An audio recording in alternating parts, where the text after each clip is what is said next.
Malaysia, tuan-tuan dan puan-puan yang dihormati sekalian. Denyut nadi suara rakyat bergema di channel ini. Tuan-tuan dan puan-puan yang dihormati sekalian, ada kawan pernah kata, kalau memang betul-betul berani, bertanggung jawab dan jantan, kalau kau buat salah, kau mesti berani mengaku. Pertama. Kedua, berani minta maaf. Ketiga, bertobat dan tak buat lagi. Ini paling penting tiga ini. Dan semua itu ada konsekuensinya, tuan-tuan dan puan-puan. Dia kata kepada saya, dan saya setuju. Tak tahulah kamu setuju atau tidak. Kerana Tuhan itu Maha Pengampun, Dia akan mengampuni.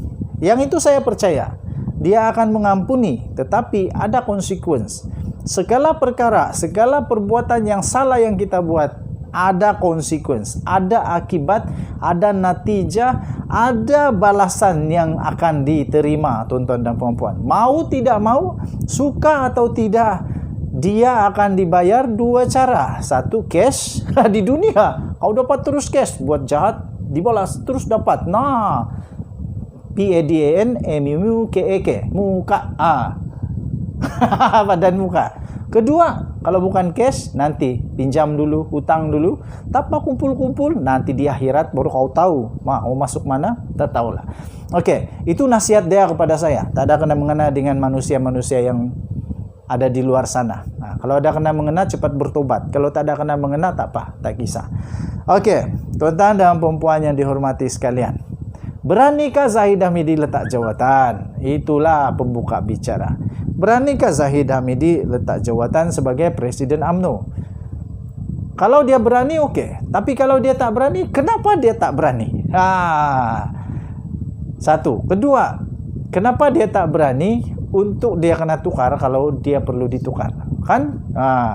Sebab itulah yang ditulis selalu oleh blogger-blogger yang saya pun kadang-kadang tak faham. Kenapa diorang tulis macam begitu? Okey, terbaru ini ada satu penulis yang sangat kritis dan bijak. Apabila dia tulis tentang politik, tentang huraian politik, dia luar biasa. Aku sampai, wah, ini manusia memang hebat. Pikirannya jauh ke dalam. Berbeza dengan saya, orang kampung yang hanya pandai makan nasi ayam. Kadang-kadang makan pizza, kadang-kadang makan juga di hotel Itali. Weh, kedapatan pula. Okey, tuan-tuan dan puan-puan yang dihormati, daripada syahbudin.com.net. Dia kata pesanan mesra. Oi, selalu pesanan mesra ni bermaksud tak mesra. Pesanan mesra ni selalu tak mesra punyalah. Okey, apa pendapat kamu? Betul atau tidak? Pesanan mesra untuk Zahid katanya. Berhenti sajalah sebagai Presiden UMNO. Wah, oi. Pandai-pandai je kau suruh dia berhenti Tapi tak apa, kita baca dulu. 17 Mei 2022. Selain Tun Mahathir Mohamad telah menyatakan kesediaan untuk berdepan dengan Zahid Hamidi di mahkamah berhubung dakwaannya bahawa Presiden UMNO itu pernah meminta campur tangan beliau berkaitan kes mahkamah yang sedang dihadapinya. Bekas Perdana Menteri itu juga bakal mengambil tindakan undang-undang terhadap Zahid Hamidi. Nah, Zahid, dia saman Mahathir. Mahathir tak takut. Mahathir tunggu, boleh lawan di mahkamah. Malah Mahathir juga bukan saja nak lawan di mahkamah, tetapi Mahathir pun bakal mengambil tindakan undang-undang terhadap Zahid Hamidi. Habislah. Sekarang makin bingung kita. Siapa yang betul? Kalau ikut kalau ikut perasaan yang memang tak suka dengan Tun Mahathir, memang kata Tun Mahathir salah. Tapi kalau perasaan yang tak suka dengan Zahid, kata Zahid salah. Tapi kalau saya, karena dua-dua pun saya tak benci, dua-dua pun saya okey, tidak masalah. Jawaban saya satu saja, tunggu di mahkamah. Jumpa di mahkamah, bagus. Inilah caranya. Jumpa di mahkamah, buktikan siapa betul, siapa salah. Barulah bagus. Jangan buat sembarang sumpah sana sini. Sebab itu tak dipakai di mahkamah. Dan saya pun tak percaya. Okey.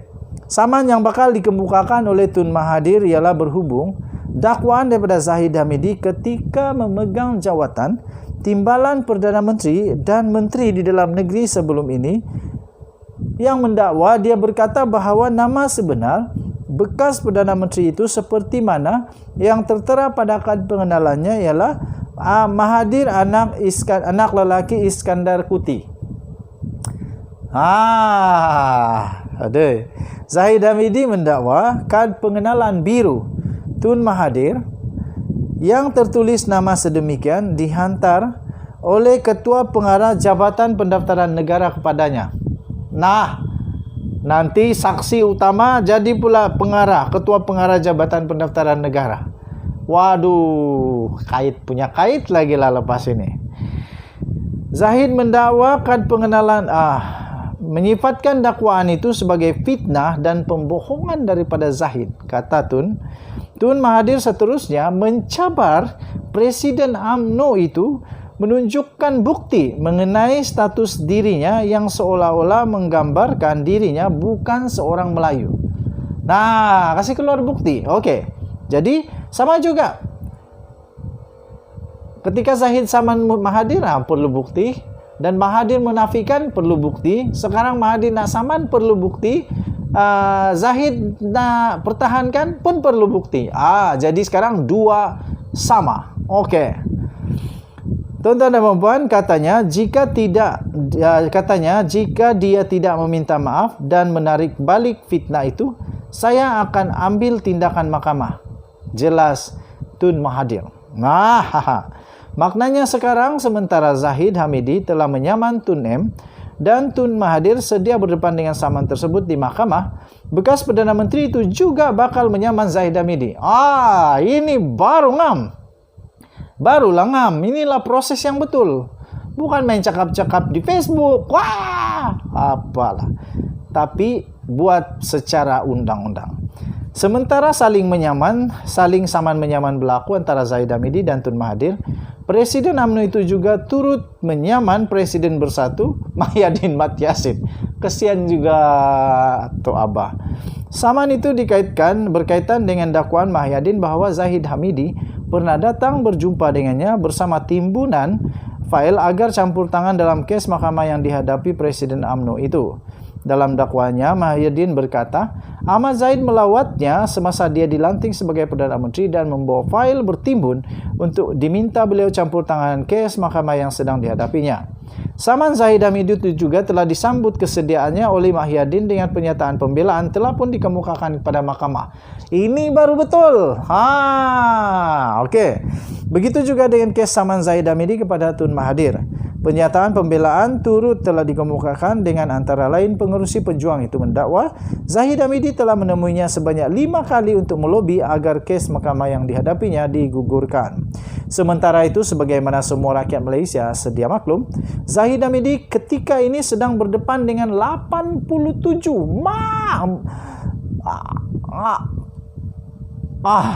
hampir tak dapat bernafas. 87 pertuduhan terkumpul semuanya berkaitan rasuah, salah guna kuasa dan pengubahan wang haram, sama ada melibatkan Yayasan Akal Budi maupun visa immigration. Dicampurkan 87 pertuduhan yang sedia ada itu dengan 2 kes samannya terhadap Tun Mahathir dan Mahyadin, serta besar kemungkinan disaman pula oleh ahli Parlimen Langkawi itu kecuali sedia berminta maaf dan menarik balik tuduhan yang pernah dibuatnya. Zahid Hamidi kini mempunyai kes mahkamah berjumlah 90 semuanya. Menang. Aku rasa dia menang lah. Dia kalahkan kami punya CM dulu. Luar biasa. 90. Adakah mana-mana presiden parti lain di Malaysia di dunia ini pernah ada ini lucu betul. Adakah mana-mana presiden parti lain di Malaysia dan di dunia ini pernah ada kes sebanyak itu? Tak ada. Aku batuk, merah terus muka. Berapa lama lagi beliau perlu mengambil masa untuk menyelesaikan semua kes jenayah dan saman sivilnya itu di mahkamah? Maka pesanan mesra untuk Zahid Hamidi, elok berhenti sajalah sebagai Presiden UMNO. Ditulis oleh Sabudin Hussein 17 Mei 2022. Sila maklum, semua ini pendapat daripada ditulis oleh Sabudin Hussein dan tidak semestinya menggambarkan pendapat daripada admin The Twin TV. Denyut nadi suara rakyat bergema di channel ini. Jangan lupa tekan butang subscribe, like dan share, komen banyak-banyak, dan juga pastikan kamu tekan butang notifikasi untuk dapat berita terbaru setiap hari daripada channel ini. Kita jumpa lagi. Bye bye.